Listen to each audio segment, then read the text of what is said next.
अध्याय 2। ग्रंथ लेखन का ध्येय, कार्यारंभ में असमर्थता और साहस, गर्मागरम बहस, अर्थपूर्ण उपाधि, हेमाडपंथ, गुरु की आवश्यकता। गत अध्याय में ग्रंथकों ने अपने मौलिक ग्रंथ श्री साई सच्चरित्र में उन कारणों पर प्रकाश डाला था जिनके द्वारा उन्हें ग्रंथ रचना के कार्य को आरंभ करने की प्रेरणा मिली। अब वे ग्रंथ पठन के योग्य अधिकारियों तथा अन्य विषयों का इस अध्याय में विवेचन करते हैं।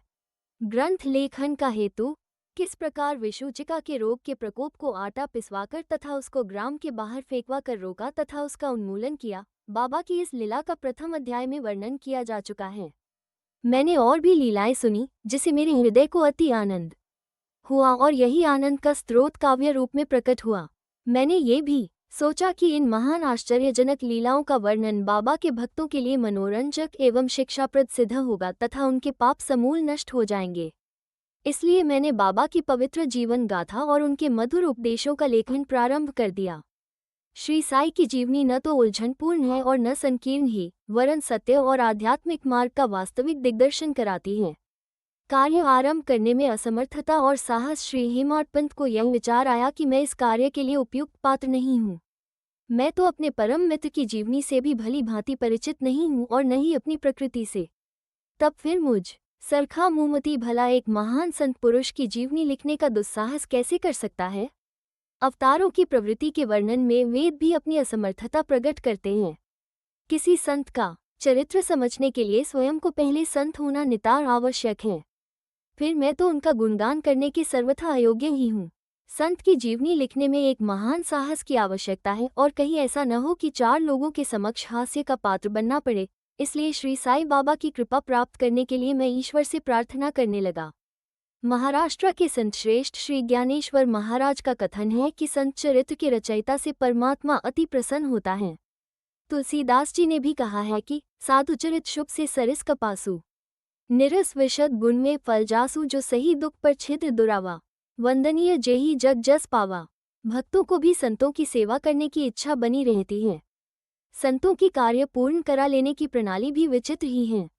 यथार्थ प्रेरणा तो संत ही किया करते हैं, भक्ता निमित्त मात्र, या कहिए कि कार्यपूर्ति के लिए यंत्र मात्र हैं। उदाहरणार्थ शक्सम 1700 में कवि महीपति को संत चरित्र लेखन की प्रेरणा हुई। ईश्वर ने संतों में अंतःप्रेरणा पैदा की और कार्य पूर्ण हो गया। इसी प्रकार शक्सम 1800 में श्री दासगनु की सेवा स्वीकार हुई। महीपति ने 4 काव्य रचे, भक्त विजय, संत विजय, भक्त लीलामृत और संत लीलामृत, और दासगनु ने केवल 2, भक्त लीलामृत और संत कथामृत, जिसमें आधुनिक संतों के चरित्रों का वर्णन है। भक्त लीलामृत के अध्याय 31, 32 और 33 तथा संत कथामृत के 57वें अध्याय में श्री साई बाबा की मधुर जीवनी तथा अमूल्य उपदेशों का वर्णन सुंदर एवं रोचक ढंग से किया गया है। इनका उद्धरण श्री साई लीला पत्रिका के अंक 11, 12 और 17 में दिया गया है। पाठकों से इनके पठन का अनुरोध है। इसी प्रकार श्री साई बाबा की अद्भुत लीलाओं का वर्णन एक बहुत सुंदर छोटी सी पुस्तिका श्री साईनाथ भजनमाला में किया गया है। इसकी रचना बांद्रा की श्रीमती सावित्रीबाई रघुनाथ तेंदुलकर ने की है। श्री दासगनु महाराज ने भी श्री साई बाबा पर कई मधुर कविताओं की रचना की है। एक और भक्त अमीदास भवानी मेहता ने भी बाबा की कुछ कथाओं को गुजराती में प्रकाशित किया है। साई प्रभा नामक पत्रिका में भी कुछ लीलाएं शिरडी के दक्षिणा भिक्षा संस्थान द्वारा प्रकाशित की गई हैं। अब प्रश्न यह उठता है कि जब श्री साईनाथ महाराज के जीवन पर प्रकाश डालने वाला इतना साहित्य उपलब्ध है, फिर और एक ग्रंथ साई सच्चरित्र रचने की आवश्यकता ही कहाँ पैदा होती है। इसका उत्तर केवल यही है कि श्री साई बाबा की जीवनी सागर के सदृश अगाध, विस्तृत और अथाह है। यदि उसमें गहरे गोते लगाए जाएं तो ज्ञान एवं भक्ति रूपी अमूल्य रत्नों की सहज ही प्राप्ति हो सकती है, जिसे मुमुक्षुओं का बहुत लाभ होगा। श्री साई बाबा की जीवनी, उनके दृष्टांत एवं उपदेश महान आश्चर्य से परिपूर्ण हैं। दुख और दुर्भाग्यग्रस्त मानवों को इनसे शांति और सुख प्राप्त होगा तथा लोक व परलोक में श्रेयस की प्राप्ति होगी। यदि श्री साई बाबा के उपदेशों का, जो कि वैदिक शिक्षा के समान ही मनोरंजक और शिक्षाप्रद हैं, ध्यानपूर्वक श्रवण एवं मनन किया जाए तो भक्तों को अपने मनोवांछित फल की प्राप्ति हो जाएगी, अर्थात ब्रह्म से अभिन्नता, अष्टांग योग की सिद्धि और समाधि आनंद आदि की प्राप्ति सरलता से हो जाएगी। ये सोचकर ही मैंने चरित्र की कथाओं को संकलित करना प्रारंभ कर दिया। साथ ही यह विचार भी आया कि मेरे लिए सबसे उत्तम साधना भी केवल यही है। जो भोले भाले प्राणी श्री साईं बाबा के दर्शनों से अपने नेत्र सफल करने के सौभाग्य से वंचित रहे हैं, उन्हें ये चरित्र अति आनंददायक प्रतीत होगा। अतः मैंने भी अपना अहंकार उनके श्री चरणों पर न्योछावर कर दिया। मैंने सोचा कि अब मेरा पथ अति सुगम हो गया है और बाबा मुझे इहलोक और परलोक में सुखी बना देंगे। मैं स्वयं बाबा की आज्ञा प्राप्त करने का साहस नहीं कर सकता था। अतः मैंने श्री माधवराव उपनाम श्यामा से, जो कि बाबा के अंतरंग भक्तों में से थे, इस हेतु प्रार्थना की। उन्होंने इस कार्य के निमित्त श्री साईं बाबा से विनम्र शब्दों में इस प्रकार प्रार्थना की, ये अन्ना साहेब आपकी जीवनी लिखने के लिए अति उत्सुक हैं, परंतु आप कृपया ऐसा न कहना कि मैं तो एक फकीर हूँ तथा मेरी जीवनी लिखने की आवश्यकता ही क्या है। आपकी केवल कृपा और अनुमति से ही ये लिख सकेंगे, अथवा आपके श्री चरणों का पुण्य प्रताप ही इस कार्य को सफल बना देगा। आपकी अनुमति तथा आशीर्वाद के अभाव में कोई भी कार्य यशस्वी नहीं हो सकता। ये प्रार्थना सुनकर बाबा को दया आ गई। उन्होंने आश्वासन और ओदी देकर अपना वरद हस्त मेरे मस्तक पर रखा और कहने लगे कि इन्हें जीवनी और दृष्टांतों को एकत्रित कर लिपिबद्ध करने दो, मैं इनकी सहायता करूंगा। मैं स्वयं ही अपनी जीवनी लिखकर भक्तों की इच्छा पूर्ण करूंगा, परंतु इनको अपना अहम त्याग कर मेरी शरण में आना चाहिए। जो अपने जीवन में इस प्रकार आचरण करते हैं, उसकी मैं अत्यधिक सहायता करता हूँ। मेरी जीवन कथाओं की बात तो सहज है, मैं तो इन्हें घर बैठे अनेक प्रकार से सहायता पहुँचाता हूँ। जब इनका अहम पुनर्तः नष्ट हो जाएगा और खोजने पर लेशमात्र भी न मिलेगा, तब मैं इनके अंतःकरण में प्रकट होकर स्वयं ही अपनी जीवनी लिखूंगा। मेरे चरित्र और उपदेशों के श्रवण मात्र से ही भक्तों के हृदय में श्रद्धा जागृत होकर सरलतापूर्वक आत्मानुभूति एवं परमानंद की प्राप्ति हो जाएगी। ग्रंथ में अपने मत का प्रतिपादन और दूसरों का खंडन तथा अन्य किसी विषय के पक्ष या विपक्ष में व्यर्थ के वाद विवाद की कुचेष्टा नहीं होनी चाहिए। अर्थपूर्ण उपाधि हेमाडपंथ वाद विवाद शब्द से हमको स्मरण हो आया कि मैंने पाठकों को वचन दिया है कि हेमाडपंथ उपाधि किस प्रकार प्राप्त हुई, इसका वर्णन करूंगा। अब मैं उसका वर्णन करता हूँ। श्री काका साहेब दीक्षित व नाना साहेब चांदोरकर मेरे अति घनिष्ठ मित्रों में से थे। उन्होंने मुझसे शिरडी जाकर श्री साईं बाबा के दर्शनों लाभ उठाने का अनुरोध किया। मैंने उन्हें वचन दिया, परंतु कुछ बाधा आ जाने के कारण मेरी शिरडी यात्रा स्थगित हो गई। मेरे एक घनिष्ठ मित्र का पुत्र लोनावला में रोगग्रस्त हो गया था। उन्होंने सभी संभव आदि भौतिक और आध्यात्मिक उपचार किए, परंतु सभी प्रयत्न निष्फल हुए और ज्वर किसी प्रकार भी कम न हुआ। ये घटना देखकर मुझे विचार आया कि जब गुरु एक बालक के प्राणों की भी रक्षा करने में असमर्थ हैं, तब उनकी उपयोगिता ही क्या है, और जब उनमें कोई सामर्थ्य ही नहीं, तब फिर शिरडी जाने से क्या प्रयोजन। ऐसा सोचकर मैंने यात्रा स्थगित कर दी, परंतु जो होना है वो तो होकर ही रहेगा, और वो इस प्रकार हुआ। प्रांताधिकारी नाना साहेब चांदोरकर बसई के दौरे पर जा रहे थे। वे ठाणा से दादर पहुंचे तथा बसई जाने वाली गाड़ी की प्रतीक्षा कर रहे थे।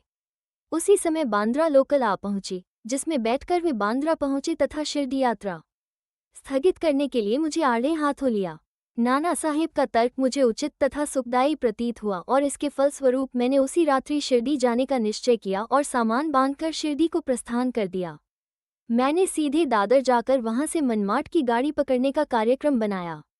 इस निश्चय के अनुसार मैंने दादर जाने वाली गाड़ी के डिब्बे में प्रवेश किया। गाड़ी छूटने ही वाली थी कि इतने में एक यवन मेरे डिब्बे में आया और मेरा सामान देखकर मुझसे मेरा गंतव्य स्थान पूछने लगा। मैंने अपना कार्यक्रम उसे बतला दिया। उसने मुझसे कहा कि मनमाड की गाड़ी दादर पर खड़ी नहीं होती, इसलिए सीधे बोरीबंदर से होकर जाओ।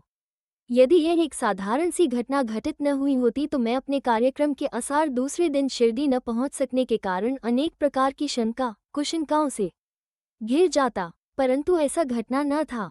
भाग्य ने साथ दिया और दूसरे दिन 9-10 बजे के पूर्व ही मैं शिरडी पहुंच गया। ये सन 1910 की बात है, जब प्रवासी भक्तों के ठहरने के लिए साठेवाड़ा ही एकमात्र स्थान था। टांगे से उतरने पर मैं साईं बाबा के दर्शन के लिए बड़ा लालायित था। उसी समय भक्त प्रवर श्री तात्या साहेब नूलकर मस्जिद से लौटे ही थे। उन्होंने बतलाया कि इस समय श्री साईं बाबा मस्जिद के मोड़ पर ही है। अभी केवल उनका प्रारंभिक दर्शन ही कर लो और फिर स्नानादि से निवृत्त होने के पश्चात सुविधा से भेंट करने जाना। ये सुनते ही मैं दौड़कर गया और बाबा की चरण वंदना की। मेरी प्रसन्नता का परावार न रहा। मुझे क्या नहीं मिल गया था। मेरा शरीर उल्लसित सा हो गया। क्षुधा और तृषा की सुधि जाती रही। जिस क्षण से उनके भवविनाशक चरणों का स्पर्श प्राप्त हुआ, मेरे जीवन में एक नूतन आनंद प्रवाह बहने लगा। मैं उनका स्मरण कर उन्हें मानसिक प्रणाम किया करता हूँ। जैसा कि मेरे अनुभव में आया कि साई के दर्शन में ही यह विशेषता है कि विचार परिवर्तन सांसारिक भोगों से वैराग्य बढ़ता जाता है। केवल गत जन्मों के अनेक शुभ संस्कार एकत्रित होने पर ही ऐसा दर्शन प्राप्त होना सुलभ हो सकता है। पाठकों, मैं आपसे शपथपूर्वक कहता हूँ कि यदि आप श्री साई बाबा को एक दृष्टि भरकर देख लेंगे तो आपको संपूर्ण विश्व ही साई में दिखलाई पड़ेगा। गर्मागरम बहस। शिरडी पहुंचने के प्रथम दिन ही बाला साहेब तथा मेरे बीच गुरु की आवश्यकता पर वाद विवाद छिड़ गया। मेरा मत था कि स्वतंत्रता त्याग कर पराधीन क्यों होना तथा जब कर्म करना पड़ता है तब गुरु की आवश्यकता ही कहाँ रही। प्रत्येक को पूर्ण प्रयत्न कर स्वयं को आगे बढ़ाना चाहिए। गुरु शिष्य के लिए करता ही क्या है, वो तो सुख से निद्रा का आनंद लेता है। इस प्रकार मैंने स्वतंत्रता का पक्ष लिया और बाला साहेब ने प्रारब्ध का। उन्होंने कहा कि जो विधि लिखित है वह घटित होकर रहेगा, इसमें उच्च कोटि के महापुरुष भी असफल हो गए हैं। कहावत है, मेरे मन कछु और हैं, विधाता के कछु और। फिर परामर्शयुक्त शब्दों में बोले, भाई साहिब, यह निरी विद्वत्ता छोड़ दो, यह अहंकार तुम्हारी कुछ भी सहायता न कर सकेगा। इस प्रकार दोनों पक्षों के खंडन मंडन में लगभग 1 घंटा व्यतीत हो गया और सदैव की भांति कोई निष्कर्ष न निकल सका। इसलिए तंग और विवश होकर विवाद स्थगित करना पड़ा। इसका परिणाम ये हुआ कि मेरी मानसिक शांति भंग हो गई तथा मुझे अनुभव हुआ कि जब तक घोर दैहिक बुद्धि और अहंकार न हो तब तक विवाद संभव नहीं। वस्तुतः यह अहंकार ही विवाद की जड़ है।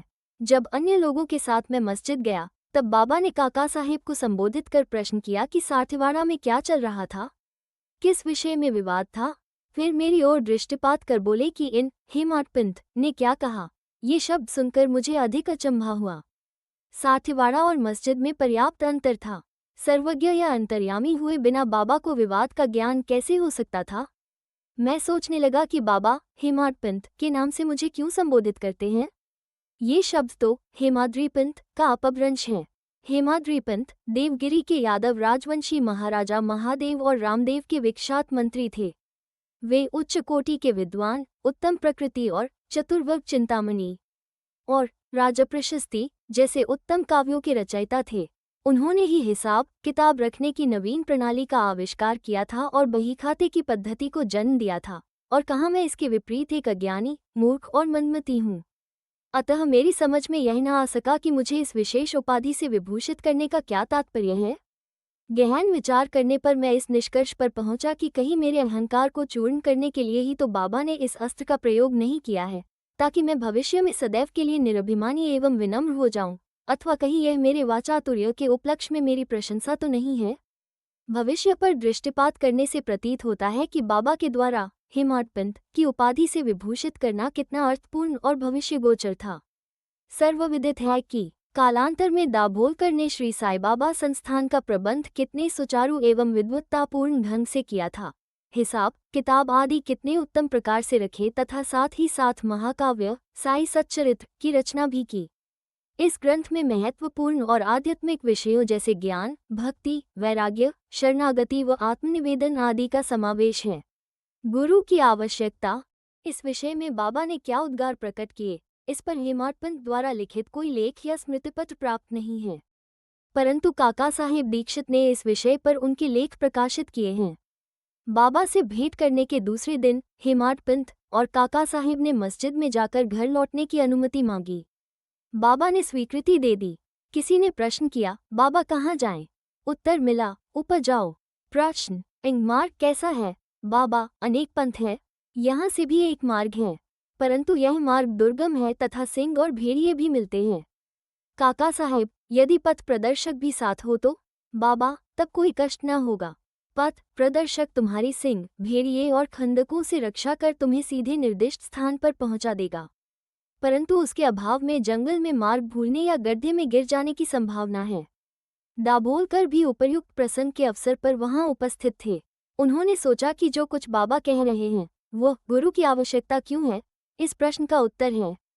उन्होंने सदा के लिए मन में ये गांठ बांध ली कि अब कभी इस विषय पर वाद विवाद नहीं करेंगे कि स्वतंत्र या परतंत्र व्यक्ति आध्यात्मिक विषयों के लिए कैसा सिद्ध होगा। प्रत्युत इसके विपरीत यथार्थ में परमार्थ लाभ केवल गुरु के उपदेश पालन में ही निहित है। इन उपदेशों का वर्णन मूल काव्य ग्रंथ के इसी को अध्याय में किया गया है, जिसमें लिखा है कि राम और कृष्ण महान अवतारी होते हुए भी आत्मानुभूति के लिए राम को अपने गुरु वशिष्ठ और कृष्ण अपने गुरु संदीपनी की शरण में जाना पड़ा था। इस मार्ग में उन्नति प्राप्त करने के लिए केवल श्रद्धा और धैर्य, यही 2 गुण सहायक हैं। श्री सद्गुरु साईनाथार्पणमस्तु। शुभं भवतु।